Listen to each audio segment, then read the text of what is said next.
మహానాడు నిర్వహిస్తే ఓట్లు వెళ్ళిపోయి, లేకపోతే జగన్మోహన్ రెడ్డి సిద్ధం సభలు నిర్వహిస్తే ఓట్లు వెళ్ళిపోతాయి అంటే గనక అందరికి సభలు ఒకటే పెట్టుకుంటారు, అంత మించి ఇంకేముండదు.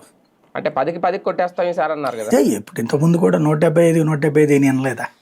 నడుస్తూ ఉంటాయి అన్నీ, ఎవరి లెక్కలు ఆడుకుంటుంటాయి. ప్రతి ఒక్కళ్ళు ఎవరి లెక్కలు వాళ్ళు వేసుకుంటుంటారు. పవన్ కళ్యాణ్ నేనే ముఖ్యమంత్రిని అవుతున్నాను అనలేదా?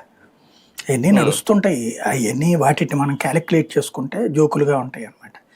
ఎవరి లెక్కలకే టైం వచ్చినప్పుడు వస్తుంటాయి, టైం లేనప్పుడు దెబ్బతింటుంటారు. 151 వస్తుందని జగన్ ఊహించలేదు, బట్ వచ్చినాయి కదా. 23కే పడిపోతామని తెలుగుదేశం ఊహించలేదు, కానీ జరిగింది కదా. 11కే పడిపోతామని వైసీపీ ఊహించలేదు, జరిగింది కదా. 2 చోట్ల పవన్ కళ్యాణ్ ఓడిపోతాడని ఆయన ఊహించాడా? అదే సందర్భంలో పిఠాపురంలో భారీ మెజార్టీతో గెలుస్తానని ఊహించాడా? నడుస్తుంటాయి ఎక్కడికక్కడ.